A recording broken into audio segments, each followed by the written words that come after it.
Chapter 36. Shirou looked directly at Gilgamesh and asked, "Is that what you want? To compete with us on equal footing on the stage?" Gilgamesh's eyes narrowed slightly, then the corners of his mouth lifted, and he laughed. "Ha ha ha, delightful, delightful. The true nature of the mongrel is finally exposed. Ha ha." Gilgamesh's laughter, like that of a maniac, echoed throughout the area, and his figure slowly disappeared. His intentions were clear through his actions. "Since there are no objections, then I will take my leave," Shirou said as he prepared to retreat. "Wait, caster." Artoria halted Shirou, her expression serious. She repeated again, "Prepare your fortress well, don't regret it when I come to crush it head-on." Shirou's heart soured, but he let out a laugh. "If you have the ability, come and try. I'll show you how formidable an A+ fortification construction can be. Big talk is not something the weak can do." "Teacher, caster has left." Kairei reported the situation to Tokiomi. "Have assassin quietly follow him and eliminate the child from the Fujimaru family. This caster is very troublesome for Gilgamesh. He must not be allowed to remain." Tokiomi calmly gave out the cruel task. Kairei nodded calmly. "I understand." Kairei's face was calm, his heart was calm, and his tone was calm. As a participant in the Holy Grail War, he seemed to not realize the cruelty of this task. But he felt that his actions went against the teachings of the church, so he asked again, "Teacher, isn't this too cruel? You said that child is only 6 years old. That child has entered the world of Magi. Regardless of the goal, whether it's preserving the mystery or winning the Holy Grail, he is not fit for the task. As a master, he must bear the responsibility, regardless of his age or whether he entered the war willingly or not." Tokiomi spoke elegantly, like a noble. "I understand. However, Caster has reportedly said that his fortification is from the perspective of assassin. It may be difficult to infiltrate his workshop," Kairei explained. "Caster's master is a 6-year-old child, and Tokiomi has already told him this. Therefore, in order to win, it is inevitable that Caster will conceal the child in his own magical workshop."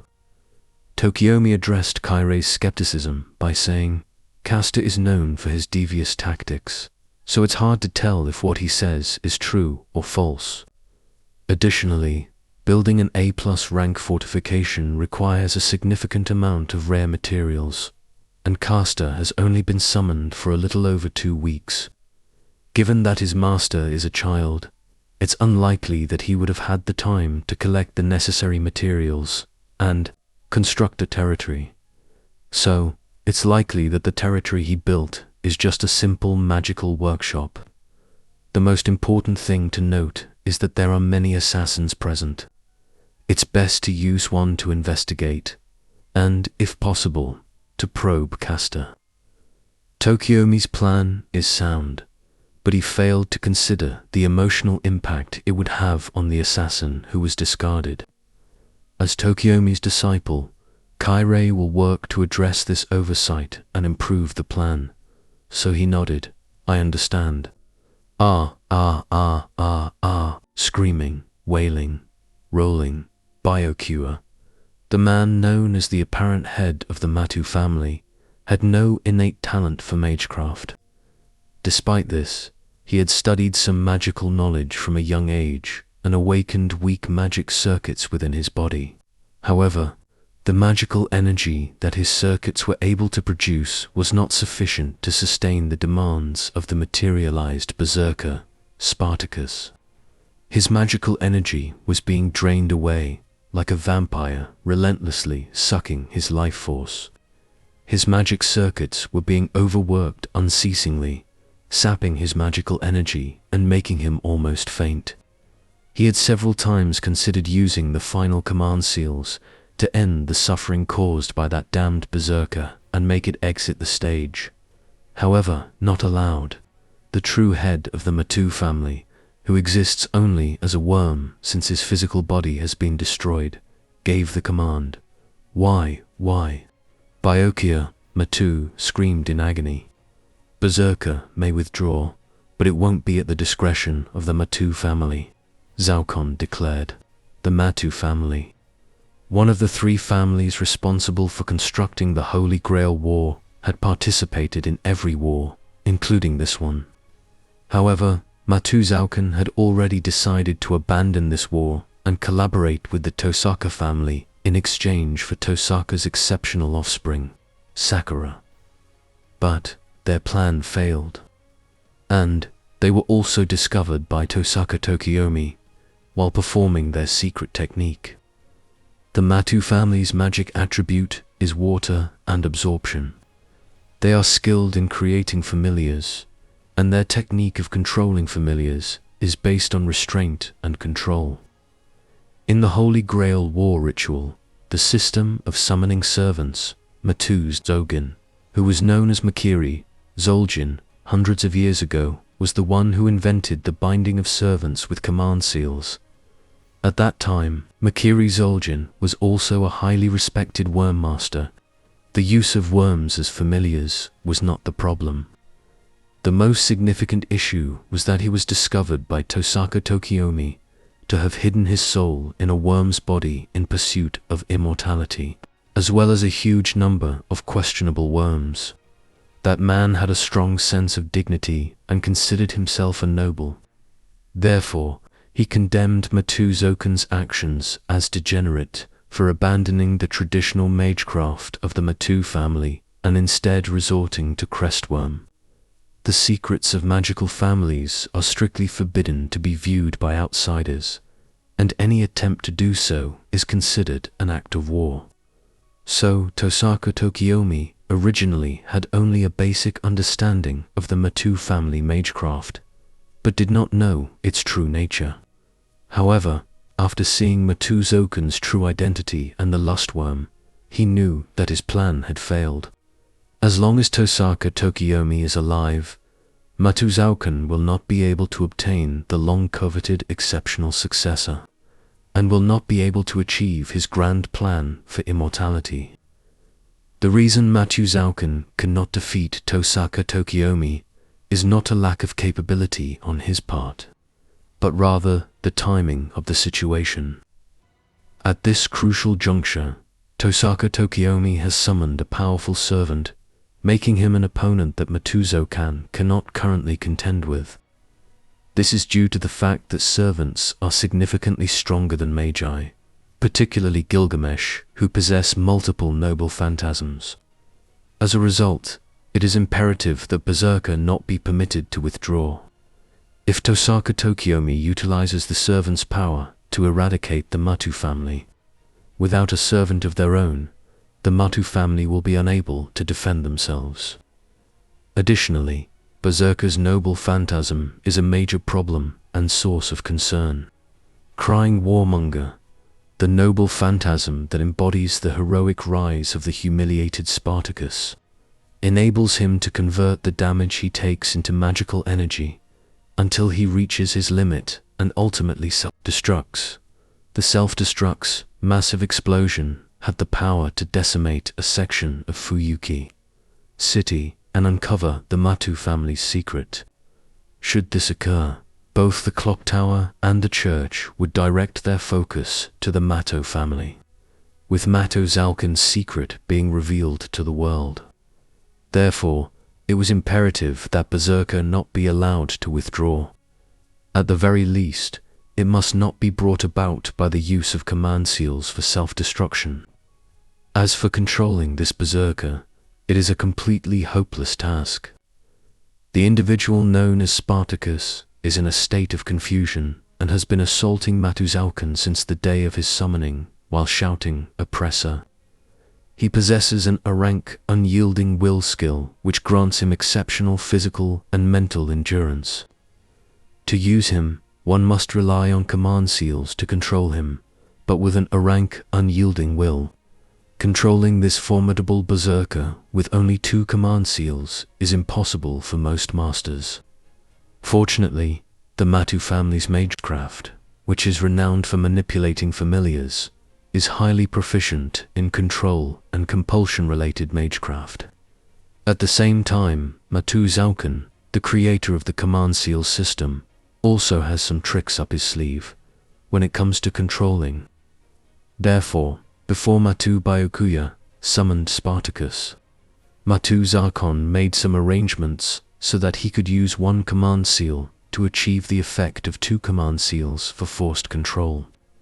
Due to Spartacus's conditions, he cannot be controlled without a command seal, and thus, he cannot be kept within the Matu family and must be raised outside. So, endure it, my descendants. He. Matu Zauken cackled sinisterly as he gazed upon the torment of his useless offspring. Byakuya screamed in agony, his cries echoing through the room. But over the sound of his pain, he heard the chilling laughter of his grandfather. Despite his burning desire to end the old man's life, Byakuya knew it was beyond his reach. The revelation that his grandfather was a worm had left him bewildered. He couldn't be sure what kind of safeguards the old man had in place, or if this was even his true form. The enigmatic nature of the old man left Byakuya confounded, making it impossible for him to rise up against him. Furthermore, the prospect of his grandfather's army of worms filled him with dread. All he could do was endure the pain and listen to the haunting laughter of the old man. After returning to the base, Shirou quickly headed to the bathroom.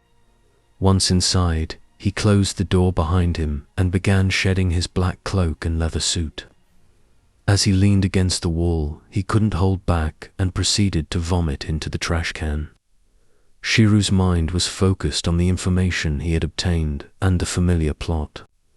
By utilizing this knowledge, he was able to survive the first night. However, the overwhelming killing intent of Diarmuid and Artoria, born from the countless deaths and bloodshed, caused his modern, ordinary body to release adrenaline.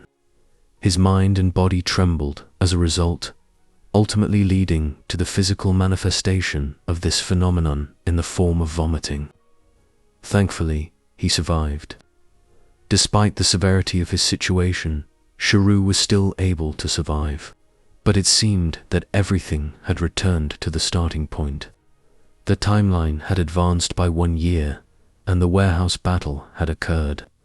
But aside from the changes in the identities of certain characters, such as Berserker becoming Spartacus, he becoming Castor, and Gilgamesh treating him as a plaything, it appeared that everything else had remained unchanged. While this outcome was positive, it did not bring him any joy. This realization only served to further worry him, as it meant that there must be some significant alteration that he was currently unaware of. But what could it be? In fact, the reason why the timeline had advanced by 1 year was also a mystery.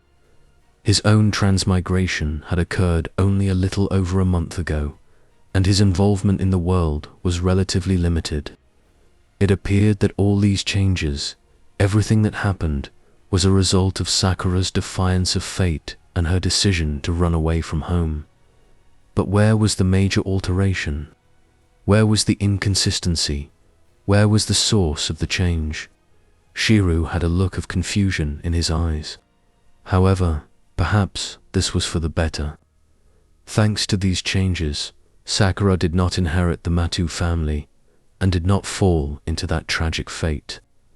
Because of this, the appearance of Spartacus added a glimmer of hope to the dire situation they currently faced. But the events were only slightly different. Perhaps this is good. At least the plot has not changed, and the characters have not undergone big changes. And this is one of the few advantages that Shirou has. As he lay down on his bed, Shirou thought to himself, "I'll dream of Scathicne tonight. I've made it through today, and that's enough." With that, he drifted off into the dream world. Shirou did not remove his suit or black cloak, as these 2 layers of protection provided him with a small sense of security. though this sense of security was insignificant, like a grain of rice, for those who were in the shadow of death. It was enough for them to cling to. The night was cold, and the silence was all-encompassing. Perhaps this has already become a peaceful night. However, get out. As Shirou entered the Shadow Kingdom in his dream, Scathach greeted him with a swift blow to the stomach. Before he had a chance to even speak, pain. It hurt so much. The sensation of being struck in the stomach was akin to being hit with a hammer. The pain in his spiritual body in the dream instantly connected to his real body's brain's pain center. The sudden jolt of pain briefly awoke Shirou from his unconscious state, causing him to sit up in surprise. Wow! Shirou clutched his stomach, his face contorted in pain. He looked confused as he wondered why Scathach had abruptly ended his dream in such a violent manner. Could it be that Scathach was experiencing something similar to a monthly cycle? Even her, the immortal warrior queen. Shirou had a blank expression on his face, but suddenly his expression changed. He spoke through gritted teeth, his anger palpable. Emiya, Kiri Sugu. In the next moment, boom! A deafening sound like thunder echoed through the rental room as an inferno erupted, instantly engulfing the peaceful night in chaos and sparks. The flames burned and boiled, creating a sea of fire that seemed to consume all life in its path. Emiya Kiritsugu stood at a distance from the remains of the caster workshop, which had been reduced to rubble by the sea for bomb. He took a cigarette from his mouth, tossed it to the ground, and crushed it underfoot. The people around him were panicked and shouting, but he remained calm and collected, with an expression of detachment, as if he were from another world entirely. He walked away with a steady gait.